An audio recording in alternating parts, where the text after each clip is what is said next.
Hasta 1810, el territorio que hoy ocupa la Argentina formaba parte del Imperio Español. Desde España, el rey daba indicaciones y en América los virreyes y gobernadores las hacían cumplir. Pero esta situación cambió el 25 de mayo de 1810, cuando un grupo de vecinos de Buenos Aires protagonizó la Revolución de Mayo, que reemplazó al virrey por la primera junta, un gobierno propio, autónomo, que ya no dependía de España. Hace muchos años, en las colonias, la luz eléctrica no existía y se usaban faroles con velas para poder alumbrar las calles por las noches. Cada ciudad era dirigida por un cabildo. La oficina del virrey estaba protegida por una especie de castillo llena de hombres que cuidaban e impedían la entrada de intrusos. Las casas coloniales estaban compuestas por un salón que daba a la calle, el primer patio al cual daban los cuartos de la familia y el comedor, el segundo patio al que daban las piezas de los sirvientes, un pozo para la basura, y el tercer patio por el que se accedía al baño y a la despensa y la cocina. El principal material usado por la construcción de las casas era el ladrillo macizo. Las paredes eran muy gruesas y se pintaban de blanco con cal. Las puertas eran gruesas y de madera. En las viviendas más pobres, las paredes estaban hechas de adobe. La bañera era un gran tacho. Cuando la llenaban, el agua tenía que servir para toda la familia. En lugar de inodoros, había letrinas. No había agua corriente. Los aguateros cargaban barriles en el río y los vendían por las casas. Algunas familias ricas tenían en el patio un aljibe donde se amontonaba agua de lluvia. Con respecto a la educación, lo importante era educar a los hijos varones. Había conventos donde funcionaban escuelas religiosas y muchas familias ricas contrataban a maestros particulares. Por las calles los vendedores ofrecían sus productos de uso diario a los gritos. Velas, ¡Frutas! carne, ¡Escobas! Pero también había locales de telas, ropa, zapatos y paraguas. La sociedad se dividía en clases sociales de acuerdo al origen y tenían distintos derechos y obligaciones.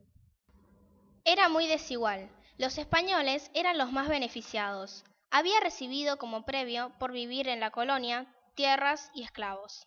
No pagaban impuestos y tenían los mejores trabajos. Los criollos eran hijos de españoles nacidos acá. Tenían muchos beneficios, por ejemplo, no podían tener un alto cargo eclesiástico. Los mestizos eran hijos de criollos, con aborígenes. Aprendían oficios como herrero, zapatero, albañil. Muchos llegaron a enriquecerse. Los esclavos eran traídos de África, se compraban y vendían para realizar las tareas domésticas de las casas de ricos. La única forma de ser libre era ahorrando dinero y comprando su libertad, cosa que podía llevarte toda la vida. Por último estaban los indios, los aborígenes. No los compraban, pero eran sometidos a una especie de esclavitud a cambio de evangelización y educación. Los tratos se llamaban encomienda, mita y yanaconazgo.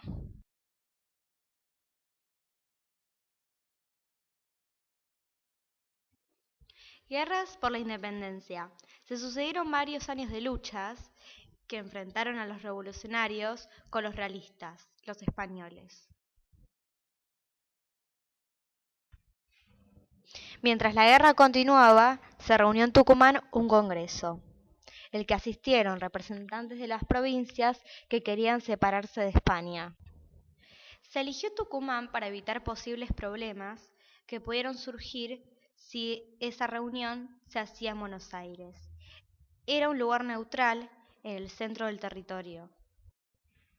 El Congreso se reunió en la Casa de Tucumán, propiedad de Francisca Bazán de Laguna, declarada monumento histórico en 1941. Muchos de los diputados que viajaron al Congreso de Tucumán utilizaron el medio de transporte más rápido de la época, la galera. Estos carruajes, tirados por 4 caballos, podían llevar entre 6 y 8 pasajeros, pero no transportaban cargas. El viaje entre Buenos Aires y Tucumán en galera podía tardar más de 25 días, y eso era considerado veloz. Las carretas, tiradas por bueyes, transportaban carga, y a veces pasajeros, pero tardaban más de 50 días en hacer el mismo recorrido. Los diputados de provincias cercanas, como Jujuy, fueron a Tucumán a caballo. No todos pensaban igual. El grupo que encabezaba Mariano Moreno quería que rápidamente se declarara la independencia. En cambio, Cornelio Saavedra y sus seguidores pensaban que no había que romper definitivamente con España. Hombres que lucharon y marcaron camino hacia la independencia.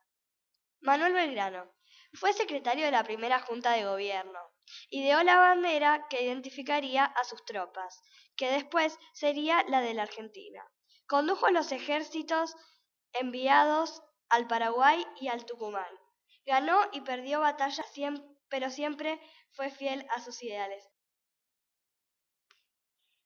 José de San Martín luchó por la independencia de España, creó un cuerpo de combate que sería el glorioso Regimiento de Granaderos a Caballo.